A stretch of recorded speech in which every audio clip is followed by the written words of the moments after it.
જય ભીમ. થોડા દિવસ પહેલા આપણે પ્રવીણભાઈ વસ્ત્રપરા ને ધમકી આપતો એક ઓડિયો વિઠ્ઠલ કાકડિયાના જમાઈનો વાયરલ કર્યો. એની અંદર એ ભાઈ એવું કહેતા હતા કે આને તો ફાર્મેથી નીકળે એટલે ગાડીથી ઉડાડી દેવો છે અને આમ મારી નાખવો છે, તેમ મારી નાખવો છે.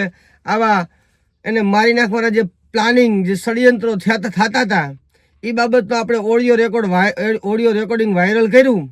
ત્યાર પછી પ્રવીણભાઈ વસ્ત્રપરાએ આ ધવલ ગડા એટલે કે વિઠ્ઠલ વિશ્વંભરી ધામનો મહાઠગ વિઠ્ઠલ કાકડિયાનો જે જમાઈ છે એને પ્રવીણભાઈ ફોન કરે છે. એટલે એ ભાઈની હવા હાવ નીકળી જાય છે. બરોબર. કાયદો છે ને, કાયદો સર્વોપરી છે. જેટલા પણ દાદાના દીકરા હોય ને એ કાયદો એને બેવડા વાળી દે. પછી ત્યાં વિઠ્ઠલની કોઈ પણ જાતની મહાશક્તિ આડી ન આવે. પોલીસના ધોકા પડે ને, કોઈ એવું તમે કૃત્ય કરો ને કૃત્ય, ત્યારે પોલીસના ધોકા પડે. બાકી તો કાયદામાં ક્યાંય જોગવાઈ નથી પોલીસ કોઈને મારી શકે. પણ કાંઈક એવા તમે અવળસંડીના થાવ ને ત્યારે પોલીસ ધબધબાવે છે. તમને મને બધાને ખ્યાલ છે. એટલે ભાઈ જે કરતા હોય કરી ખાવ.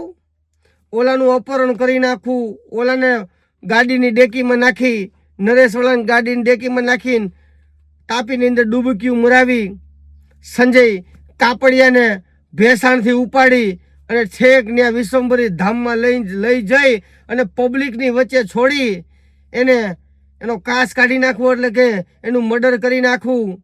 પણ એ તમારો જે પ્લાન હતો એ સક્સેસ ન થયો. એટલે આ બધું છે ને. અને આ જે ધવલ ગડારે રહ્યો ને એ દૂધનો ધોયેલો નથી. આ ઓલા પુરાવાના દીકરા બધા થાય છે ને ખહુરિયાઓ, જે આ વિઠ્ઠલના ભૂંડ ભક્તો, અંધ ભક્તો છે. એને હું ખાસ કહેવા માંગુ છું કે આ તમારો આ વિઠ્ઠલનો જમાયા ધવલ ગડારા રહ્યો ને એ સંજય કાપડિયાનું અપહરણ કરવામાં હતો અને એમાં એ આરોપી છે. તો તમારો વિઠ્ઠલ તમને આ શીખવે છે ભાઈ? હે, તમારી માવુએ તમને દૂધ પીવડાવવું હોય ને તો તમે સાચા પ્રશ્નો વિઠ્ઠલને કરો. પણ તમારી માવુનું તમે દૂધ પીધું હોય ને એવું નથી લાગતું. વિઠ્ઠલની વિરુદ્ધમાં જે કોઈ વ્યક્તિ બોલે એની પોલ ખોલે, તમે એની ઉપર ધાબો બોલી ગયો છો. ઓલા ભૂંડ ભક્તોની જેમ આંધળા જે ભક્તો થઈ ગયા હોય ને એવી રીતે. એટલે એ તમે બધું બંધ કરી દો. બાકી આ તમારા મહાઠગ વિઠ્ઠલ કાકડિયાને પૂછો કે તારે ઓલા સંજયભાઈ કાપડિયાનું અપહરણ કરાવવાની ફરજ કેમ પડી? મને ઓલો થોડા દિવસ પહેલા ઓલો ભાઈ મારું અપહરણ કરવાની વાત કરતો હતો, એવું કેમ થયું?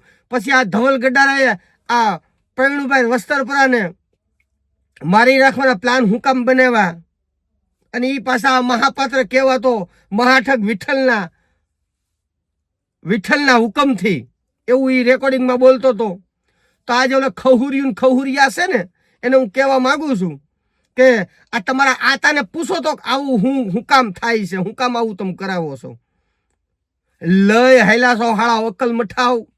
હે, અને સાંભળો આ રેકોર્ડિંગ. એમાં ધવલ ગડારાની હવા હાવ નીકળી ગઈ છે. આપણે દેશી ભાષામાં કહીએ ને તો કે ફાટી ગઈ, હાવ ફેફડી ફાટી ગઈ ભાઈની.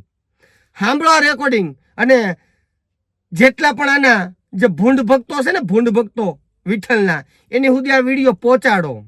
એટલે જે કાંઈ તમે પ્લાન કરતા હોય ને, ષડયંત્રો કરતા હોય ને, એ ષડયંત્રો કરવાનું ભૂલી જાજો. કેમ કે કાયદો તમારા બાપની જાગીર નથી. જેલમાં જવું પડે અને વિઘોય પોળો થઈ જાય. એટલે આ વિડીયોને બને એટલો મિત્રો શેર કરો. અને હજી તો આપણી પાસે ઘણા પુરાવા સહિત છે. પણ ઓલા જે આ ખહુરિયું જેમ ઉલ્લી બોલે છે ને એને હું બોલવા દેઉં છું. હું કામ? કે એની ઓકાત જે છે ને, આ વિઠ્ઠલે જે એને સંસ્કાર આપ્યા છે ને એ સંસ્કાર બધા બહાર આવે. બાકી આ તમારો જે હાંડ નરેશવાળા રહ્યો ને એ પુરાવા વગરની વાત ન કરે. હજી તો એટલા પુરાવા છે કે તમે ઓલા વિઠ્ઠલનો ટકો કરી નાખશો. તમે ભક્તો જે ભૂંડ ભક્તો બનીને બેઠા છો ને એ જ એનો ટકો કરી નાખશો. તમે શાંતિ રાખો. હજી ઘણી સમય છે ને ઘણી વાર છે. જય ભીમ, જય સંવિધાન. આ વિડીયોને મિત્રો બને એટલો શેર કરો જેથી કરી અને તમારી જેવા કોઈ ભોળા લોકો છે એ આ વિઠ્ઠલ મહાઠગના જે ઝાડમાં ફસાય છે એ ન ફસાય. જય ભીમ. ધવલ કાંઈ કામ નથી, મન ફોન નહીં કરતો. કા કેમ ન કરું? તારે તો મારી નાખવાનો છે મને. ક્યારે આવવાનો? લોકેશન નાખી દઉં બાપા. હે હલો હેલો. હા, તમારે તો મને મારી નાખવાનો છે. કા લોકે કોઈ એવું બોલ્યું નથી તમને મારી નાખવાનો. અરે મારી પાસે રેકોર્ડિંગ છે ધવલ, મારી વાત સાંભળ. તારે મને મારી નાખવાનો હું તો તારે આપણે મોકલી દઉં તને લોકેશન. એવું હોય તો લોકેશન જોતું નથી. હા રેડી? ને મને ફોન મોકલ. કા હું લેવા? હલો હું લેવા એટલે ફોન નહીં કરવાનો. અરે મારો ફોન પણ કેમ નથી બ્લેક લિસ્ટમાં નાખી દીધો? તને હું એટલી બધી ફાટી કે આટલું બધું મારી નાખવાની ધમકી, હોપારી દેવાની, પૈસા દેવાની, બોલેરો ભરવાનો ચડાઈ દેવાનો, આ બધું તો આવે છે. મારી પાસે રેકોર્ડિંગ છે. રેકોર્ડિંગ કઈ છે તો જોવું હોય છે, બાકી હે કાંઈ તમને મારી નાખવાનું કોઈ કાંઈ કર્યું નથી હો. અને મને મારી નાખો તો હું લોકેશન નાખી દઉં ને તમે મને નાખી દો. તમે મને નાખી દો લોકેશન, હું આવી જાઉં. એટલે તમારે મને મારવા આવો હોય તો પછી ખોટો ધક્કો નહીં, આટા વિટા નહીં. મારે કાંઈ મારવા ભરવા નથી આવું. હા તમારું લોકેશન તમને ખબર જ છે, તમારે આવવું હોય તો. મારે મારવા નથી આવવું, તમને મળવા આવવું. એમ તમારે ખોટો મને ગોતવા આવવો અને ક્યાંક બોલેરો ચડાઈ દેવો મારે ક્યાંય ગોતવાની જરૂર નથી ભાઈ. તો વગર ગોતે ચડી જાય એમ છે હજી. ના ના, આપણે એવું કઈ કરવું જ નથી. મારે શું કરવું એ તો તમને ગોતવા પડે, લોકેશન કરવું પડે. મારે કઈ ગોતો જ નથી તમને. પણ તમે મારી નાખવાની વાતો કરો, હોપારી તો દ્યો છો બીજાને. ક્યાં માં નાખવાનું? કોઈ હોપારી આપણે કોઈને કઈ દેવું નથી. આપણે મારો ફોન બ્લેક લિસ્ટમાં જ કાઢો, બ્લેક લિસ્ટમાં જ કાઢો. જો તમે મળે તો કાઢી નાખો અને હું તમને મોકલું. છું જ નહીં, કારણ કે તમે વસ્તુ એવા શબ્દ બોલો ને મારે નથી. મારો ફોન છે, મારે બ્લેક લિસ્ટમાં રાખવું ન રાખવું મારી મરજી. ઈ તો તમને પોલીસ વાળા કહે, પણ તમે મારું એમ કેવું કે તમારે મારી નાખવાની ધમકી આપી તો તમારે હું લઉં? મેં કોઈને મારી નાખવાની ધમકી નથી આપી. મારે કોઈને તમે બોલેરો ચડાવવાનું કહો છો મંથન ને, તમને નથી સંભળાતું? મારે કોઈને મારવા નથી ને મારે કાંઈ કરવું નથી. તમારે તો પતાવી જ દેવો છે. તમારે તો પછી માણસો વચ્ચે મારવો છે અને પછી વિડીયો વાયરલ કરવો છે. એ આજ થયો તમારો વિડીયો વાયરલ, આજ થયો. હું ઘેર નથી જાતો, હું ઘેરે નથી જાતો. આ મારું રેકોર્ડિંગ, હું ઘેર બી નથી જાતો. તમે જાઓ ન જાઓ, મારે કઈ કરવું નથી. અને તમારે તમે તારે માની નાખો હોય તો હું લોકેશન નાખી દઉં. એટલે હું અહીં ખરાવાડમાં પીડ્યો છું, અહીંના માની નાખો ને હું દારૂ પીવું છું. મારે લોકેશન જોતું નથી ને મારે કઈ કરવું નથી. હા મારે લોકેશન જોતું નથી ને મારે કઈ કરવું નથી. પણ તમારે તો હોપારી દેવી છે ને. મને ફોન ન કરતા. રેડી?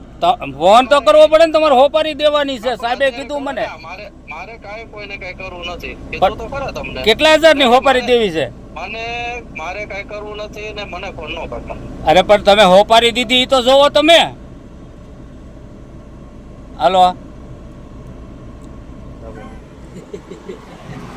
આ થઈ ગયું રેકોર્ડિંગ. હા